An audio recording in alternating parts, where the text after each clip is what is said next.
take chapter 49, verses 1 to 7. Listen to me, all of you in distant lands. Pay attention, you who are far away. The Lord called me before my birth. From within the womb he called me by name. He made my words of judgment as sharp as a sword. He has hidden me in the shadow of his hand. I am like a sharp arrow in his quiver. He said to me, "You are my servant Israel, and you will bring me glory." I replied, "But my works seem so useless. I have spent my strength for nothing and to no purpose. Yet I leave it all in the Lord's hands. I will trust God for my reward." And now the Lord speaks, the one who formed me in my mother's womb to be his servant, who commissioned me to bring Israel back to him. The Lord has honoured me, and my God has given me strength. He says, "You will do more than restore the people of Israel to me. I will make you a light to the Gentiles, and you will bring my salvation to the ends of the earth."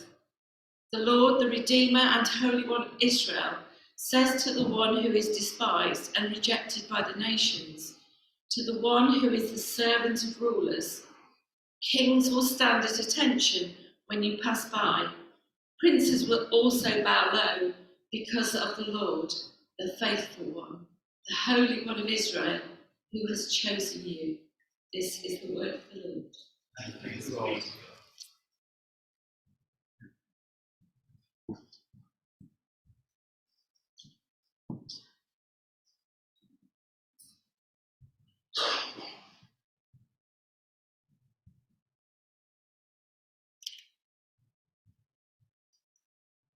Jovan, chapter 1, 29 to 22.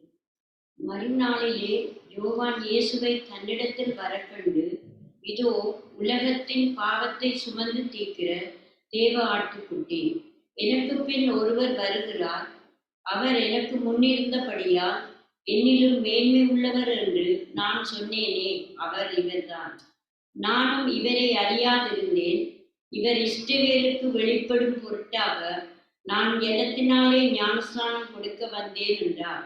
பின்னும் யோவான் சாட்சியாக சொன்னது, ஆவியானவர் புறாவைப் போல வானத்திலிருந்து இறங்கி இவர் மேல் தங்கினதை கண்டேன்.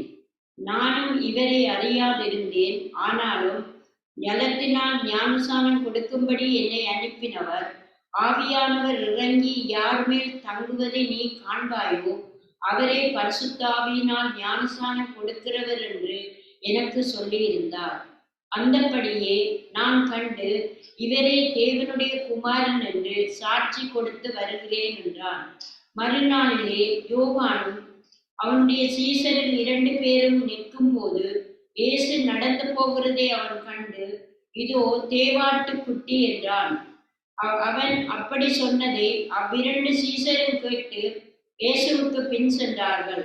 இயேசு திரும்பி அவர்கள் பின் செல்லுகிறதை கண்டு, என்ன தேடுகிறீர்கள் என்றார். அதற்கு அவர்கள், ரபி, நீர் எங்கே தங்கி இருக்கிறீர் என்று கேட்டார்கள். ரபி என்பதற்கு போதகரே என்று அர்த்தமாம். மேலும் அவர் வந்து பாருங்கள் என்றார். அவர்கள் வந்து அவர் தங்கியிருந்த இடத்தை கண்டு அன்றைய தினம் அவரிடத்தில் தங்கினார்கள். அப்பொழுது ஏறக்குறைய 10 மணி வேளையாயிருந்தது. யோவான் சொன்னதை கேட்டு அவருக்கு பின் சென்ற 2 பேரில் ஒருவன் சீமோன் பேதுருவின் சகோதரனாகிய அந்திரேயா என்றான். அவன் முதலாவது தன் சகோதரனாகிய சீமோனை கண்டு, மேசியாவை கண்டோம் என்று சொன்னான். மேசியா என்பதற்கு கிறிஸ்து என்று அர்த்தமாம். பின்பு அவனை இயேசுவினிடத்தில் கூட்டி கொண்டு வந்தான். இயேசு அவனை பார்த்து, நீ யோனாவின் மகனாகிய சீமோன், நீ கேவா எனப்படுவாய் என்றான்.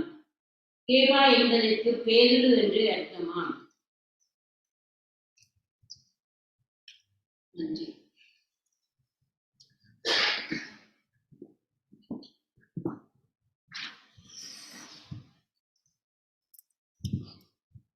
Let's pray. Father God, thank you. Thank you for our worship. Thank word spoken to us today. As we explore it, would you teach us more about you and more about ourselves? Make us brave, Jesus, to follow you. Amen. So we have our two readings, Isaiah and from Matthew. I want to talk a bit about Isaiah. Isaiah is one of the major prophets in the Old Testament. He has a big book. But it wasn't just written by one person. How do we know it when it's called Isaiah? It sounds like it should be the letter of Isaiah. But it can't have been written by one person because the timeline is over 100 years. The first, it's divided into 3 chunks. And the beginning is, people of God, will you please follow God? If you don't follow God, bad things will happen. Please follow God. Then the middle is, bad things have happened. You are not following God. And then the end is, God will come to rescue. God will come to rescue. And so it stretches pre-exile, the exile which landed for 60 years, where they were living in a country that wasn't their own, and then post-exile. However, it's stretched out chronologically, which means it fits the timeline. It doesn't jump around, it's all very clear. Our reading is from Isaiah 49. And it's Isaiah speaking God's truth to his people.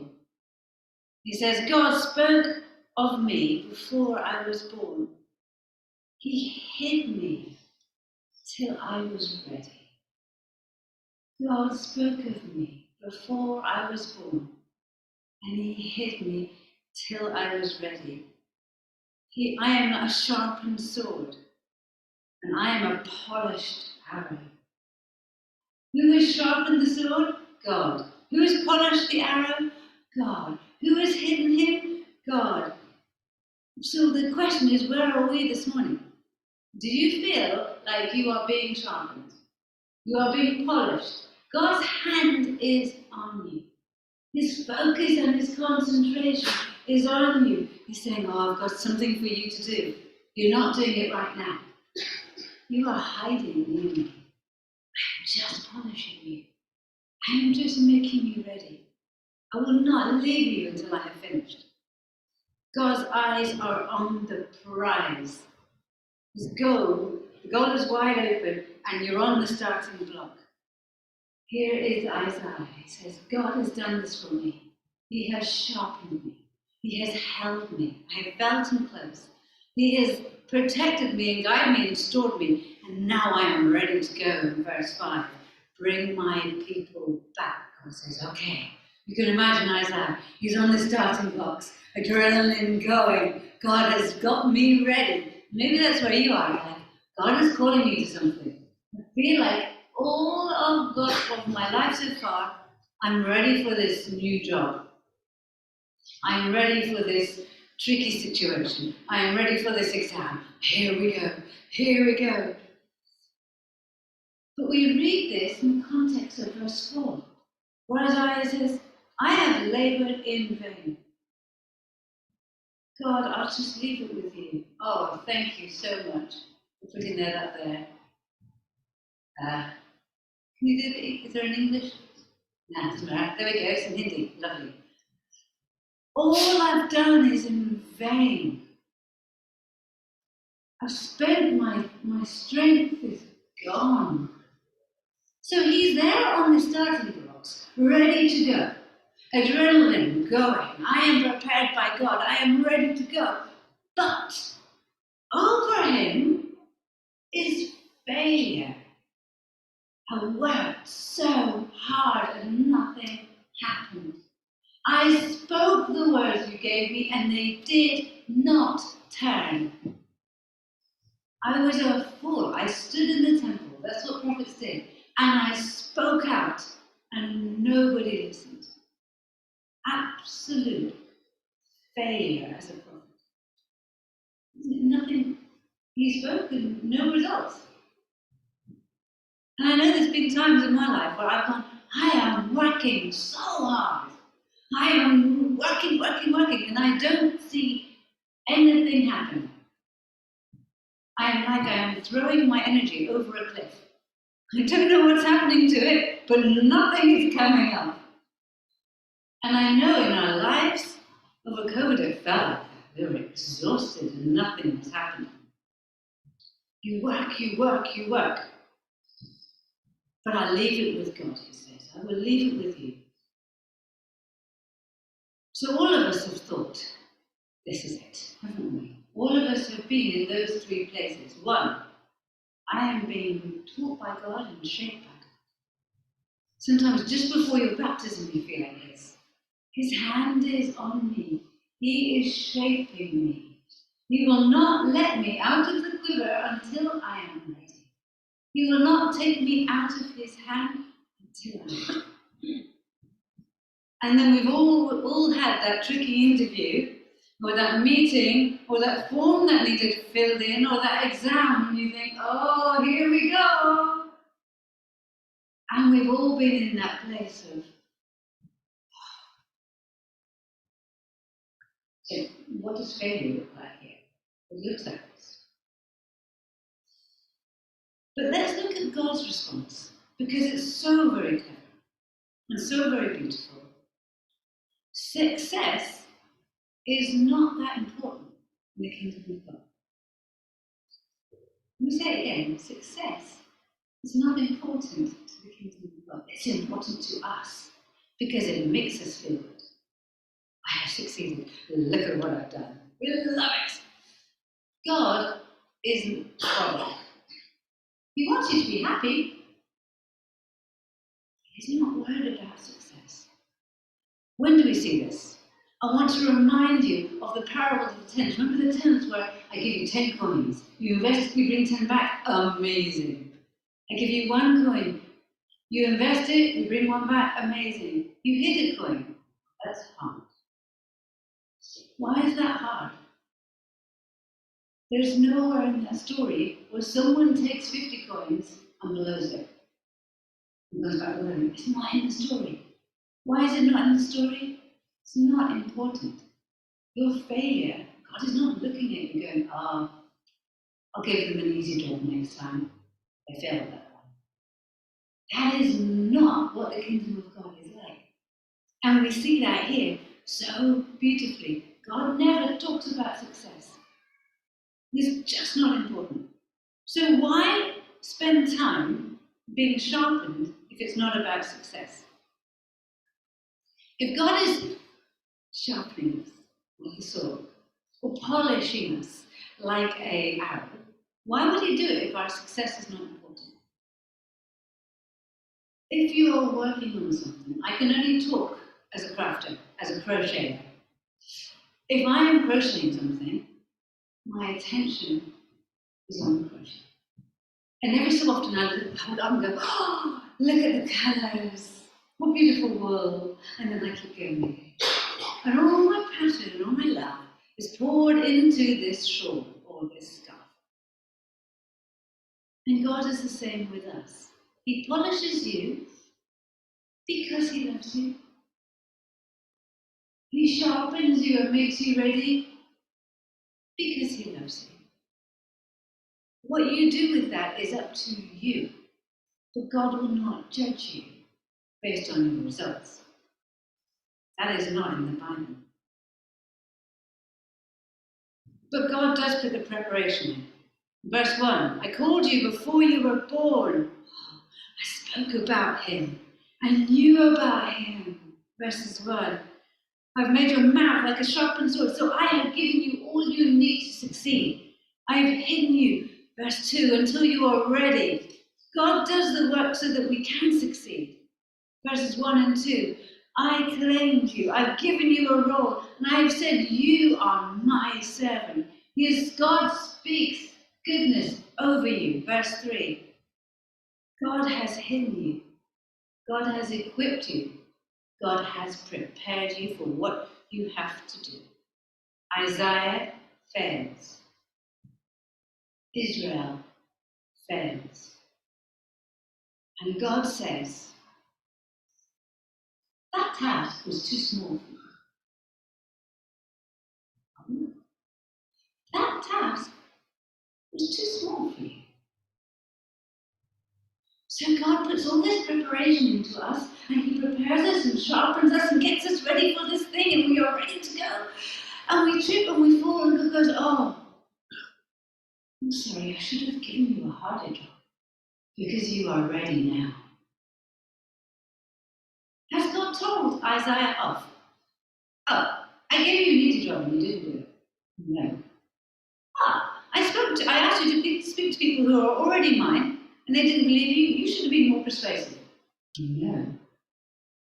God says, I should have given you a harder task. Now, if someone says to me, you can do an easy task, which you can probably do, or a harder task you can probably not do, which would you choose? The easy one, of course, because success is important to us.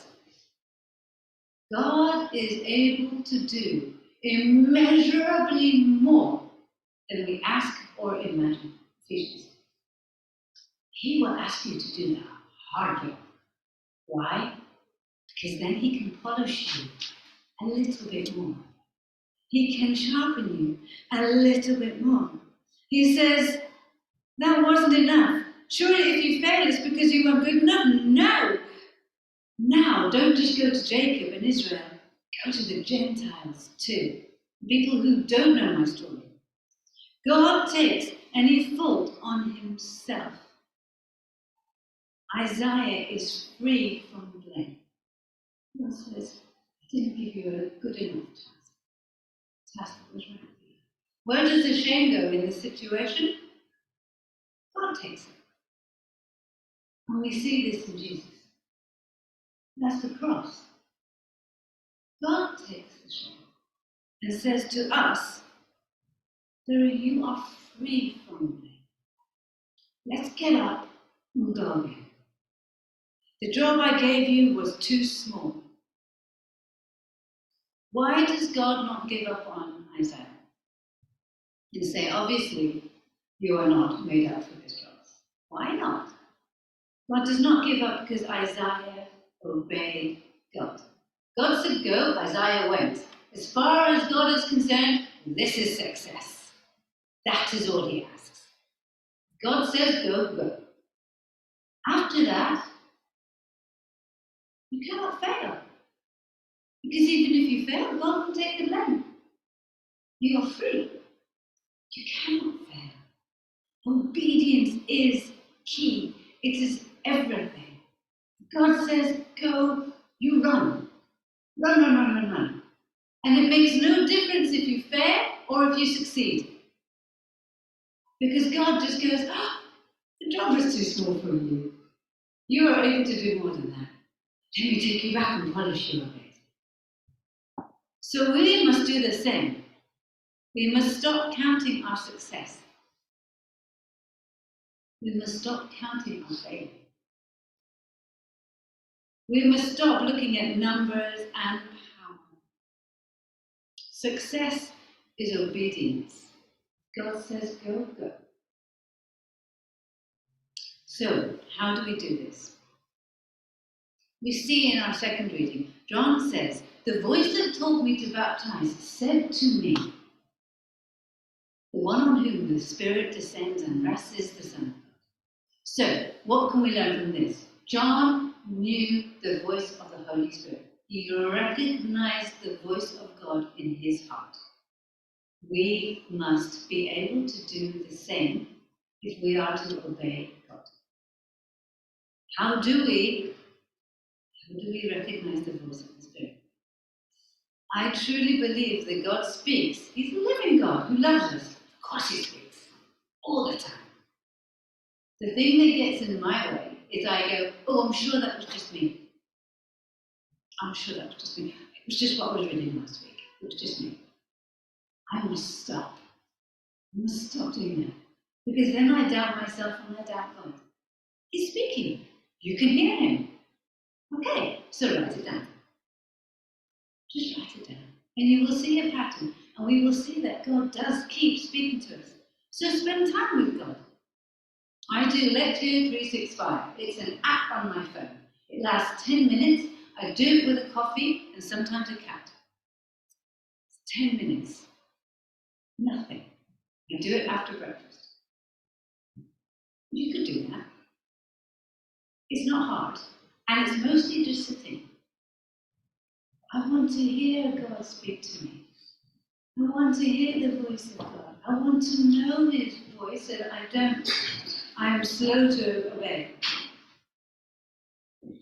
And lastly, people say, what is God's will for my life? Especially at the beginning of the year. What is God's will for my life this year? Okay, I can tell you God's will for your life. Love the Lord your God with all your heart, soul, mind, and strength. Love your neighbor as you love yourself. That is it. That is success. Obey. Sit with God. Love Him. In the morning, wake up. Oh, God, thank you for today. Thank you that you woke me up. Thank you that you are here. And then stop and listen. Like John the Baptist. God will speak to you. And always remember, you cannot fail. Because even if it looks like failure, God takes the blame. This job is too easy for you. Let's pray. Father God, thank you that you polish us and hold us and protect us and sharpen us and send us and speak to us and prepare us and love us.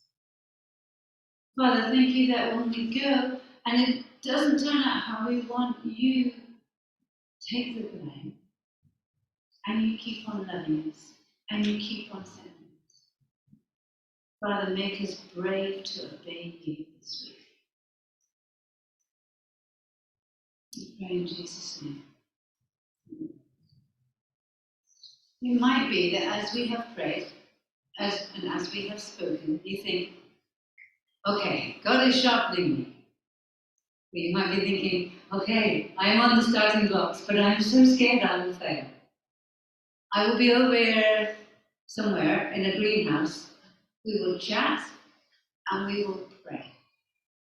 Sometimes failure needs to be put down and we will pray together. So in our greenhouse space, there will be time for prayer ministry and thank you.